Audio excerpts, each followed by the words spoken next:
8th April 1981 ಅಲ್ಲಿ ಅಂತ cinema release ಆಗುತ್ತೆ. ರಿಲೀಸ್ ಆಗಿರೋ ಎಲ್ಲಾ ಥಿಯೇಟರ್ಗಳಲ್ಲೂ ಹೌಸ್ಫುಲ್ ಹೊಡೆಯುತ್ತೆ. ಅದು ಮಾತ್ರ ಅಲ್ಲ, ರಿಲೀಸ್ ಆಗಿರೋ ಆಲ್ಮೋಸ್ಟ್ ಥಿಯೇಟರ್ಗಳಲ್ಲಿ 3 ದಿನಗಳಿಗೆ ಟಿಕೆಟ್ ಬುಕ್ ಆಗಿರುತ್ತೆ. ಸಿನಿಮಾ ನೋಡೋ ಆಡಿಯನ್ಸ್ಗೆ ಆ ಸಿನಿಮಾ ತುಂಬಾನೇ ಇಷ್ಟ ಆಗುತ್ತೆ. ಕಾರಣ ಅದುವರೆಗೂ ಬರ್ದೇ ಇರುವಂತ ಒಂದು ಕಥೆನ ಒಂಥರ ಪವರ್ಫುಲ್ ಆಗಿ ಆಡಿಯನ್ಸ್ ಮುಂದೆ ಇಡ್ತಾರೆ. Negative character, supporting character, second ಇರೋ ಕ್ಯಾರೆಕ್ಟರ್ ಅಂತ ಮಾಡ್ತಾ ಇರೋ ಅಂಬರೀಶ್ ಅವರು ಅಂತ ಸಿನಿಮಾ ನಂತರ ಕನ್ನಡದ ಟಾಪ್ 5 ಸೂಪರ್ ಸ್ಟಾರ್ ಗಳಲ್ಲಿ ಅಂಬರೀಶ್ ಅವರು ಒಬ್ಬರಾಗಿರ್ತಾರೆ. ಅದು ಮಾತ್ರ ಅಲ್ಲ, ಅಂತ ಸಿನಿಮಾ ಈ ತರ ಒಂದು ರೆಕಾರ್ಡ್ ಕ್ರಿಯೇಟ್ ಮಾಡ್ತಾ ಇದೆ ಅಂತ ಅಮೆರಿಕಾದಲ್ಲಿ ನ್ಯೂಯಾರ್ಕ್ ಸಿಟಿನಲ್ಲಿ ನಡೆಸ್ತಾ ಇರೋ ದಿ ವೆರೈಟಿ ಅನ್ನೋ one of the famous news paper ಅವ್ರ ಪೇಪರ್ ಅಲ್ಲಿ ಪಬ್ಲಿಷ್ ಮಾಡ್ತಾರೆ. ಕನ್ನಡ ಸಿನಿಮಾ ಇಂಡಸ್ಟ್ರಿನ ಹಾಲಿವುಡ್ ಅಲ್ಲಿ ಮಾತಾಡ್ತಾರೆ ಅಂದ್ರೆ ಆ ಸಿನಿಮಾ ಎಷ್ಟು ದೊಡ್ಡದಾಗಿ ರೀಚ್ ಆಗಿರುತ್ತೆ ಅಂತ ಯೋಚನೆ ಮಾಡಿ.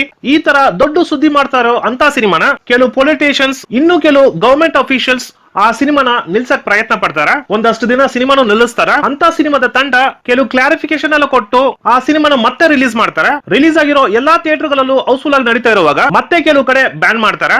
ಈ ತರ ಸಿನಿಮಾಗೆ ತುಂಬಾ ತೊಂದರೆಗಳನ್ನ ಕೊಟ್ಟು ವರ್ಷಾನ್ಗಟ್ಲೆ ಓಡಬೇಕಾಗಿರೋ ಸಿನಿಮಾನ ಕೆಲವು ಥಿಯೇಟರ್ಗಳಲ್ಲಿ 100 ಕಂಪ್ಲೀಟ್ ಮಾಡುತ್ತೆ.